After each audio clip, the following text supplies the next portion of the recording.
This 2-year-old Maltese is Luna, who is an awfully happy little girl. We just started the session. We normally would get into kind of rules and structure, but because we have a second dog here, we're going to kind of wait and do that in a minute.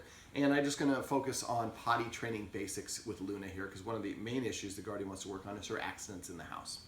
So I just got done asking, hello, what the word to go potty is, and I believe it's let's go pee-pee. Is that correct? Mm-hmm. Okay. And then I asked the guardian, how did you teach that? And she's like, I don't think I really did, and I don't think the dog really understands what I'm saying.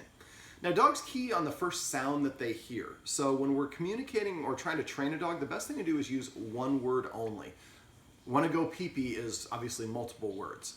So what I would recommend is, because you've been doing this, how long have you been using that command word? 2 years. Okay, so I would recommend, dogs have something called learned irrelevance. If they learn not to, and that's excess licking is something else we're going to work on.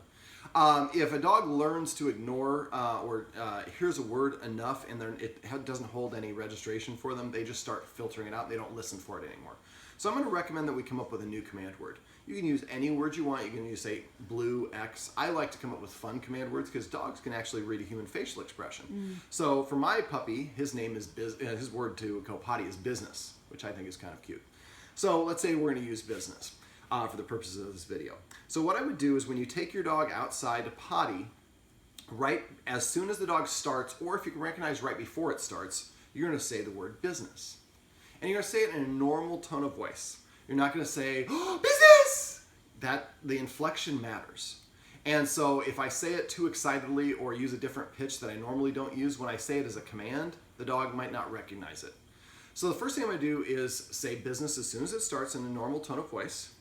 Then when it gets done, I'm going to crouch down like a catcher, kind of into a squatted position, facing the dog. I usually, when the dog is doing its business now, we're in Marina, we don't have a yard, so we're going to have the dog on a leash. But if your dog is free somewhere, you want to kind of follow the dog around. Lead it to a place that you want it to go potty. Don't let it go kind of wherever it wants. You tell it where to go. Providing that structure can be very beneficial. So once the dog starts, we say business. As soon as it gets done, we crouch down into the softball position, and then we hold out a hand with the treat. And as soon as the treat touches the dog's lips, we say the command word, business. That connects the action with the reward with the word. So it's important we combine all three of those things. Where are you going? So that the dog can kind of put all of them together. Now, dogs learn through association. You have a window of about 3 seconds. Not just for teaching the dog to potty, but anything that your dog is doing, you want to correct it or reward it within 3 seconds for it to make that connection.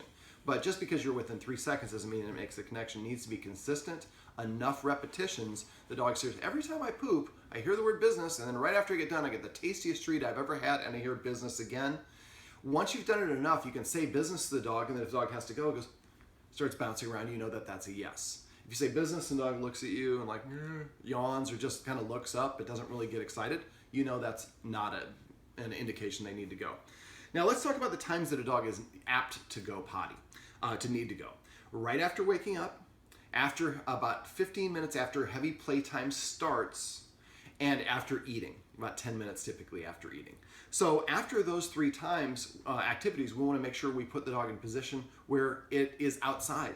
So it is easy for it to go potty because, well, this is where I happen to be. What we want to do is we want to make sure that we put the dog in a position to succeed and not necessarily get frustrated. A lot of times we get frustrated when the dog doesn't do, breaks the rule or does something we don't want, but it's in the house.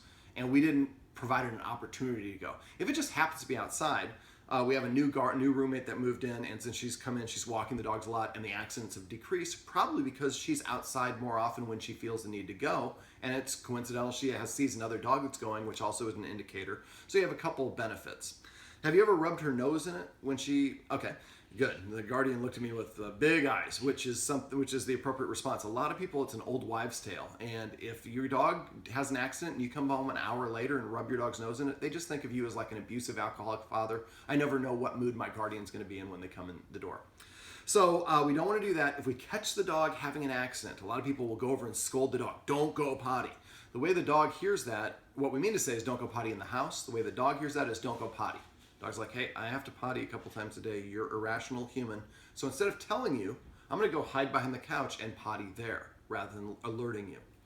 So if you catch the dog in the act, you want to stomp your foot, make a clap, make a loud noise, but don't chastise the dog because we don't want them to look at it as negative. We just want to interrupt them. Then we want to immediately take them outside. The more positive reinforcement you can use, the better high value treats, the more inclined the dog will go. If I potty inside, nothing happens. If I go outside and potty, the human gives me a treat. For a lot of times when I have a dog that's doing what we call remedial potty training, which is what we're going to do with Luna, I would recommend that you give her 5 treats for the first week every time she eliminates outside. So you'd say potty, or excuse me, business, business. Now she's a little dog, so I use the Tricky Trainer chicken liver. These are soft meat treats and I can squish them. I would break one of these up into maybe 2 or 3 pieces and then give her one of these pieces. Boom, boom, boom. So for a week, she's like, oh my God, I hear this new word, I get a little affection, and I get these tasty treats that I've never had before that are delicious. That really kind of jump starts you on the path to getting her to want to go potty. So these are some of the tips and secrets that you can use to potty train or remedial potty train your dog.